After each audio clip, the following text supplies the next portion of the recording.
ni ààrẹ Tinubu yìí o, àbí àti wàá gbọ́ wípé odidi ààrẹ orílẹ̀-èdè kò jẹ́ àtúrọ̀ tàbí èlùbọ́, ẹ̀yin náà ẹ gbọ́ ohun tó wí ni.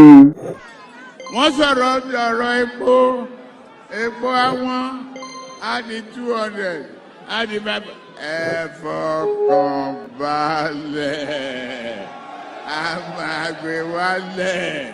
Ẹ lọ fọkàn balẹ̀, ẹ lọ fọkàn balẹ̀, ẹ lọ fọkàn balẹ̀. Pẹ̀lú ohun tí Tinubu wí yìí, ṣé tí a bá pe bàbá Jagaban ní àtúrọ̀ tàbí èlùbọ́ ṣé ajayò pa ni?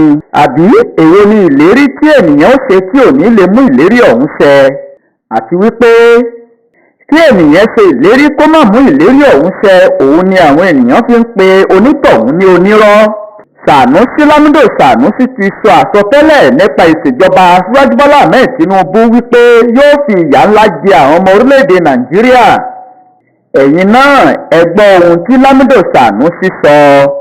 Àánú ẹ̀yin ọmọ orílẹ̀-èdè Nàìjíríà ṣe mí pẹ̀lú ìyà ńlá tí ìṣèjọba tí ń bọ̀ ní orílẹ̀-èdè Nàìjíríà yóò fi jẹ yín. Sànúsí ló sọ bẹ́ẹ̀.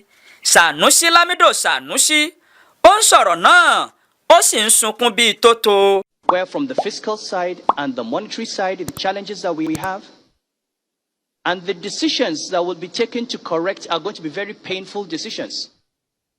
So let me first of all please request our politicians, you must prepare the minds of Nigerians for difficult decisions.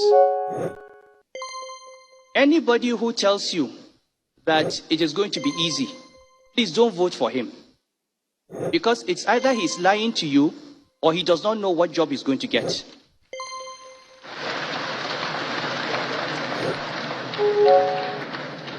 Ọ̀pọ̀lọpọ̀ àwọn tálíkà àwọn ò rí oúnjẹ méjì jẹ mọ́ lọ́wọ́ yìí, ká tó wá sọ wípé oúnjẹ mẹ́ta. Kí ni èrò tiyín nípa ìṣèjọba Aṣíwájú Bọ́lá Ahmed Tinubu afìyàjẹni àtúrọ̀ tàbí èlùbọ́ tó mú ayé nira fún àwọn ará ìlú? Ìdí rèé tí àwọn kan fi sọ wípé àwọn ò ní ìgbàgbọ́ nínú ìṣọ̀kan orílẹ̀-èdè Nàìjíríà mọ́, wípé kóníkálukú máa lọ, wípé ká pín òun ni orílẹ̀-èdè yìí yóò fi ní ìlọsíwájú. Àfi kí Ọlọ́run gbà wá lọ́wọ́ ìṣèjọba amúnisìn afìyàjẹni àtúrọ̀ tàbí èlùbọ́. Ẹ bá wa join channel yìí fún ìrànlọ́wọ́.